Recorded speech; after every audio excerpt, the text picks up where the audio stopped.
Hello po, good morning. So magbablog po tayo dito sa Broxton Parks. By the way, Lito Masanta po ng Home Realty. And today, nandito ako ngayon sa Broxton Parks po. Located at Barangay Cabuco, dito po sa 13 Martires, Cavite.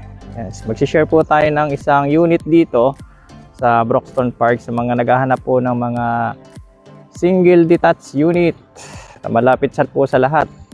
By the way, location po nito sa Barangay Cabuco. Dito nga po sa 13 Martires, Cavite. Yan, nandito ako sa site. Time check. Alas 3 po ng hapon ngayon. July, iba ngayon? 27? July 27 or saan nandito tayo ngayon? Anyway, pakilala ko po sa inyo si Audrey na single detached. So, along Governor's Drive lang siya. Kaya makikita nyo sa video. Tabing-tabi siya ng highway itong Broxton Parks. So, kumbaga, kung galing kayo ng bayan ng 13, pagbaba nyo ng jeep, ayan, ano na po, subdivision na mismo ng Broxton Parks. Lalakarin nyo na lang siya. And ang maganda, malapit sa lahat, lalo na sa mga school, sa establishment, sa bayan ng 13. Ayan, nandun na po lahat. Anyway, ayan, start na po tayo. Si Audrey, ayan po, nasa likuran ko. Audrey model, single detached, ay may lot area po na 100 square meter. Ang floor area niya is 67 square meter. So, mamimili po kayo dito kasi yung turnover nito ay dalawa. Meron silang bare type, so, at saka semi-complete. So, ibig sabihin, pag bare type siya, wala siyang room partition, wala siyang tiles. So, kapag semi-complete po, meron na siyang room partition, 3 bedrooms, dalawa sa taas, tapos dalawa po yung CR nito, isa sa taas, saka isa sa baba, pero wala pa po siyang tiles. Yun po yung tinatawag na semi-complete turnover. Pero siyempre, medyo mas price po yun compare sa bare type. So, start na po tayo. Pakita ko po sa inyo yung unit. So, papakita ko po sa inyo ay dress up model. So, ibig sabihin, nabihisan na po ito. Kumbaga, may mga gamit na lang para may idea po kayo kung sakaling ma-turn over po sa inyo yun. Ayan, yan po si Audrey, single detached unit. Yan po yung itsura niya kapag nandito tayo sa pinaka front area. So, kung mapapansin nyo, meron siyang design dito sa harapan. Ayan po. So, naglagay siya ng pinaka parang grill siya taho ito eh. Bakal siya na nakadesign dito sa bandang right side. Ayan, yun yung pinaka-design natin sa harapan. Tapos sa side na to, ito naman po yung pinaka-parking.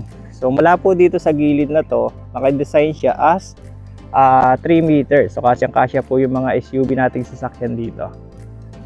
Ayan. So, ibig sabihin, pag single detached, so, lahat ng gilid, mapa left and right side, saka po doon sa likod, naikutan siya. So, dito nga po sa kabilang side, malaki yung area niya. Nasa 3 meters po mula dito sa pader, papunta doon. So, yung harapan naman natin, estimated, nasa 4 meters po yan, mula doon hanggang dito. Tapos dito sa right side, medyo maliit lang po yung space dito, nasa 1.5 meters. So, mula po dito hanggang dito, makikita nyo yung bulaklak, hanggang dito lang po yan. So, mamaya tayo pumasok sa loob, ikutin po natin yung likod muna. Dito sa likod, meron pa po kayong space dito. Kasi, ayan, itong area na to, nasa 2.5 meters po kasi yan eh, pinaka-service area nyo sa likod. So, kung makikita nyo, malaki yung pinaka-area dito kasi perimeter area itong area. Ano na to? Area na to kaya malaki. Ayan, ito yung side. Mamaya, pasok tayo dun sa loob. Ito yung sa kanina, pinakita ko sa inyo kanina. Yung magiging pinaka-parking nyo. Yan. Mahangin ho dito sa Broxton Parks. Para kayo nasa Tagaytay dito. So, alas 3 ngayon, oh. Pero mahangin siya. Ayan. So, pasok tayo dito. Pakita ko sa inyo ay dress up model na po ito. So, ibig sabihin, may mga gamit na siya. Yan, 60 by 60 yung size. Ito yung living area. Yan. So, simple lang ho yung design niya. Kitchen. Ito yung pinaka-dining area. Ayan po, kaway-kaway.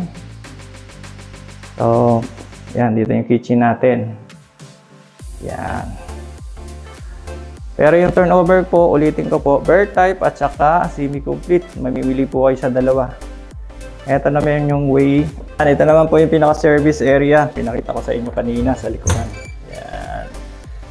So, malaki pa rin yung service area.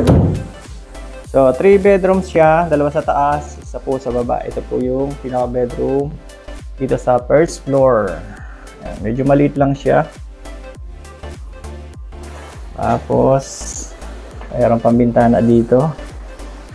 Ayan. Ganyan lang po siya. Tapos meron siyang CR.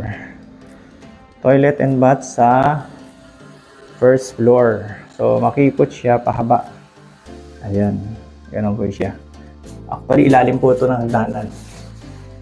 Ayan. Tapos ito naman yung pinaka papunta sa second floor. So malaki po yung space dito sa gilid, sa pinakahagdan. Ayan. So naka-grills po yung handrail natin dito. So yung turnover po ng ating bird type at semi-complete, wala pa po siyang tiles. Ayan. Pag-akyat po sa taas, meron siyang 2 bedrooms. Kapag semi-complete, meron na po 2 bedrooms siya sa taas. Ayan. Pinaka-dress up model. Napakaganda. Ayan po. So, ito hong ceiling, mataas. Dito. Open space to. Nakikita nyo po sa tababa. Ayan.